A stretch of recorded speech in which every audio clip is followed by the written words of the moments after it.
అందరికీ నమస్తే. ఈరోజు మనం చాలా టేస్టీగా ఉండే స్వీట్ బాదుషా. పిల్లలకు ఇది చాలా ఇష్టమైన స్వీట్. ఇంట్లో తక్కువ పదార్థాలతో తక్కువ టైంలో ఈజీగా చేసేయచ్చు. మీరు కూడా తప్పకుండా ఒకసారి ట్రై చేయండి. వీడియో ఎండ్ వరకు చూడండి. ఇప్పుడు బాదుషాకి ఒక గిన్నెలోని 2 కప్పుల దాకా మైదాపిండి తీసుకోండి. నేనైతే 2 కప్పుల మైదాపిండి తీసుకున్నాను. అలాగే చిటికెడు ఉప్పు వేసుకోండి.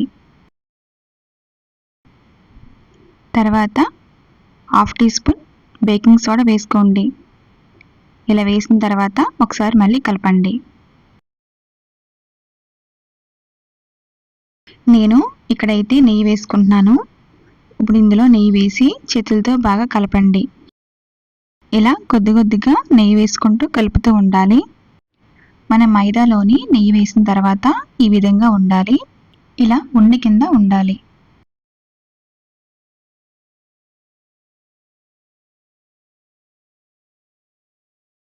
ఇప్పుడు కొద్దిగా వాటర్ వేసుకుంటూ మృదువుగా ముద్దలా కలపాలి. ఇలా కొద్దిగా వాటర్ వేసుకుంటూ ముద్దలా కలపాలి.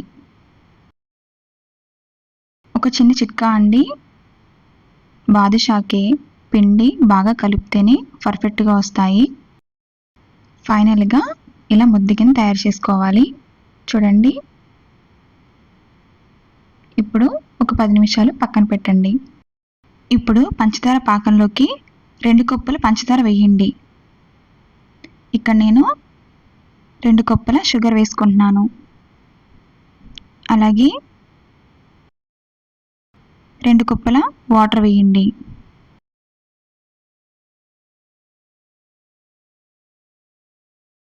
ఇప్పుడు మీడియం మంటపై నుంచి చక్కెర కరిగే వరకు కలుపుతూ ఉంచాలి. పాకం బాగా మరిగి కొంచెం చిక్కగా మారాలి. ఇప్పుడు అందులో ఒక చిటికెడు యాలకుల పొడి వేసి 1 టీ స్పూన్ నిమ్మరసం కూడా కలపాలి. పాకం అనేది ఈ విధంగా ఉండాలి. మరి తిక్కిగా ఉండకూడదు, కొంచెం పలచగా ఉండాలి. ముందుగా ముద్ద నుంచి చిన్న ముద్దలుగా తీసుకోండి. ఒక ముద్దను చేతిలో గుండ్రంగా చేసుకోవాలి. తర్వాత కొంచెం ఒత్తి మధ్యలోని హోల్గా చేసుకోండి.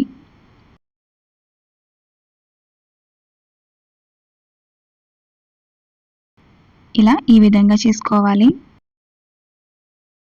ఇలాగా తయారు చేసిన బాదుషాని ఒక ప్లేట్లోకి తీసుకోండి. ఇప్పుడు మనం బాదుషాని నెమ్మదిగా వేయించుకుందాం. ఒక ప్యాన్లో తగినంత నూనె వేసి మీడియం మంట పైన వేడి చేయండి. నూనె వేడయిన తర్వాత ఒక్కొక్క బాదుషాని నెమ్మదిగా నూనెలో వేయించండి.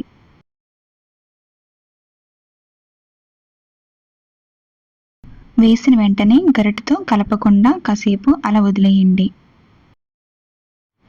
మీకు ఈ వీడియో నచ్చినట్లయితే తప్పకుండా లైక్ చేయండి. ఇప్పుడు కింద నుంచి బంగారు రంగు వచ్చే వరకు నెమ్మదిగా వేగించాలి. ఇలా వేగించిన తర్వాత దాన్ని తిప్పుతూ మరోవైపు బాగా వేగించాలి. ఈ బాదుషాన్ని సన్నని మంటపైనే వేయించండి. ఇలా బాదుషాన్ని రంగు వచ్చే వరకు వేగించండి. ఇలా వేగించిన తర్వాత ఒక ప్లేట్లోకి తీసుకోండి. ఇప్పుడు సిరప్ని కొద్దిగా వేడి చేయండి. ఇప్పుడు వేగించిన బాదుషాన్ని పాకంలో వేయండి. ఇప్పుడు వేడివేడి పాకంలో వేయించిన బాదుషాన్ని ఒకదాని తర్వాత ఒకటి వేసేయాలి. ఈ సిరప్లో బాగా పీల్చుకునేలాగా 2-3 నిమిషాలు ఉంచాలి. ఇప్పుడు నెమ్మదిగా తిప్పుతూ పాకం బాదుషాకి చుట్టూ పూర్తిగా అంటేలాగా చూసుకోవాలి. తర్వాత బాదుషాని పాకం నుంచి తీసి ఒక ప్లేట్లోకి తీసుకోండి. ఈ వీడియో మీకు నచ్చితే లైక్ చేయండి. ఇంకా మా ఛానల్ని సబ్స్క్రైబ్ చేయండి. ఇలా టేస్టీగా ఉండే హోమ్ మేడ్ బాదుషా రెడీ అయిపోయింది.